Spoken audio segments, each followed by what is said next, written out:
Oke, assalamualaikum warahmatullahi wabarakatuh. Kita lanjut materi ya tentang pemrograman berorientasi objek. Di video sebelumnya kita bahas masalah kelas dengan konstruktor. Dan sekarang kita akan bahas masalah metode ya. Oke, sebelum kita bahas masalah metode, ini sedikit saya tambahkan ya tentang materi yang lalu, masih berhubungan dengan konstruktor dan kelas, sedikit tambahan saja. Misalkan ini saya hapus dulu ya. Ini saya hapus juga. Oke. Nah, sekarang di variabel nama, saya coba tambahkan sedikit. Kita tambahkan datanya, misalkan saya, isinya saya. Lalu kita lihat, kita coba tes run. Kita jalankan dulu. Lihat, di sini di sistem outprint line, dia ini non variable nama, otomatis dia akan manggil yang ini sehingga tampil kata yang ini ya, saya. Nah, yang jadi masalah adalah bisa enggak kalau di sini kita pasang variabel nama juga, biar enggak bingung kan? Oke, bisa enggak? Pertanyaan kira-kira. Kalau saya jalankan kira-kira apa yang terjadi? Kita lihat. Nah, yang jalan adalah, yang tampil adalah Ella. Jadi, nama yang ini dia merujuk ke nama yang ini. Atau sedangkan nama yang ini dia akan arahkan ke sini. Mahasiswa yang ini ya, sehingga yang dipanggil adalah Ella. Kenapa dia tidak manggil yang ini? Karena ini dia lebih utamakan yang satu bagian. Yang satu skop lah, pokoknya satu badan lah. Tandanya ini ada kurung kurawal. Jadi dia lebih utamakan ya, dia prioritaskan. Nah, sekarang gimana kalau kita ingin panggil objek yang ini, nama yang ini, yang saya? Caranya kita harus tambahkan sebuah sintaks lagi. Misalkan gini. Ini berarti kita tambahkan this. This ini untuk memanggil sebuah objek ya. Berarti this.nama. Berarti diarahkan objek yang memiliki variabel nama. Kita coba tes jalankan. Lihat, Ella, nama yang ini merujuk yang ini, yang Ella.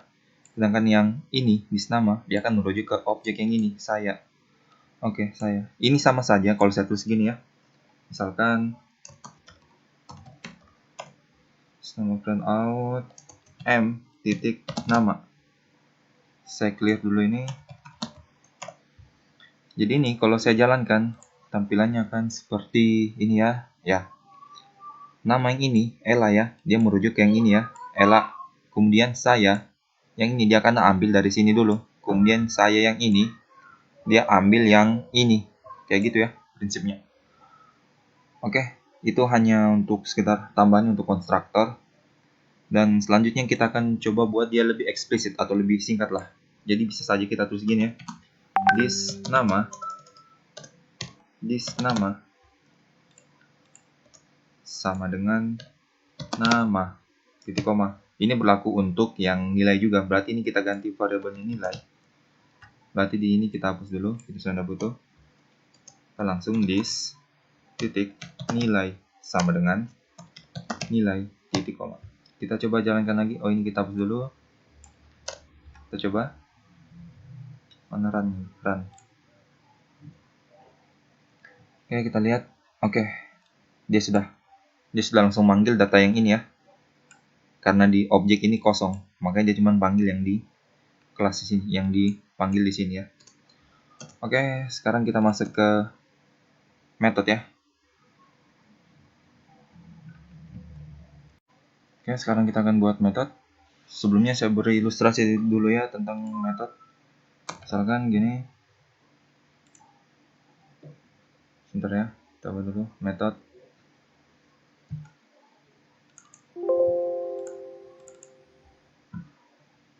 Misalkan kita punya sebuah objek ya, objek ini memiliki dua bagian.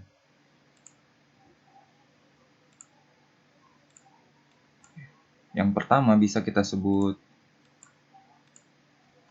data member, dan bagian kedua itu yang akan kita pelajari yaitu metode.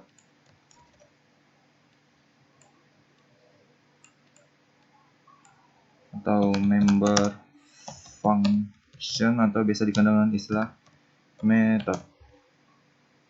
Jadi nanti intinya kita akan buat sebuah function yang melengket di objek, bukan yang melengket di badan utama ya. badan utama itu yang di sini di public class. Misalkan kalau metode yang lengket itu, misalkan kita buat gini, static void, nama metodenya atau nama fungsinya misalkan apa ya, tes saja. Kemudian kita tampilkan keluar dulu. Ini adalah metode. Oke, kita tes jalankan. Kok nggak tampil? Oh, sorry, kita belum panggil. Kita panggil dulu ya nama metodenya.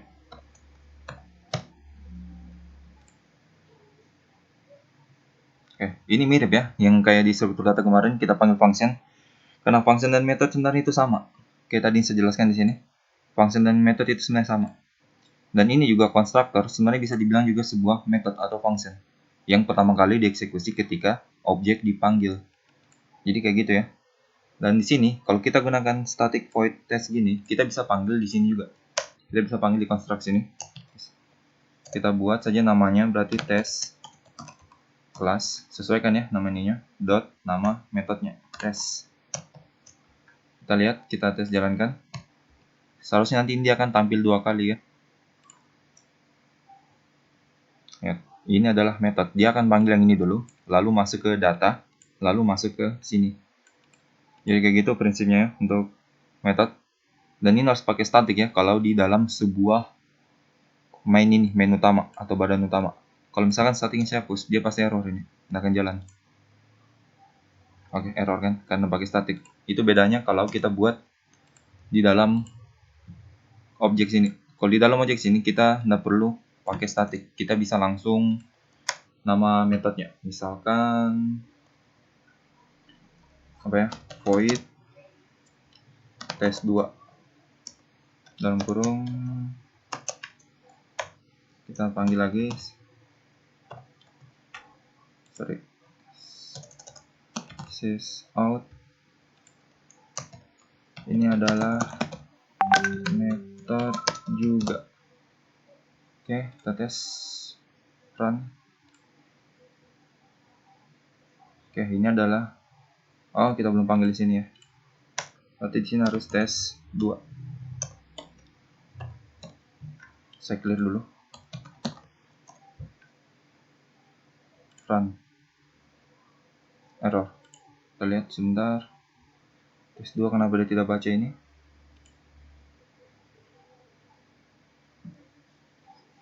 Oh sorry, kalau dari kelas ini lupa, harusnya kita tambah M ya. Karena dia diinisialkan oleh M. Sekarang kita run ulang. Ya, jalan. Ini adalah metode juga. Begini ya. Jadi di sini kita tidak perlu pasangkan statik ya. Itulah perbedaannya. Kalau metode dipasang di objek dengan metode yang dipasang di main. Tapi sebenarnya statik ini banyak fungsinya. Kalian bisa cek sendiri saja di Google. Kalian cari tahu sendiri. Oke, sekarang kita masuk ke metode ya. Ke lebih jauh sedikit tentang metode. Coba. Tapi nanti kita lanjut di video berikutnya saja ya untuk metode ini. Karena ini mungkin sudah terlalu panjang durasinya.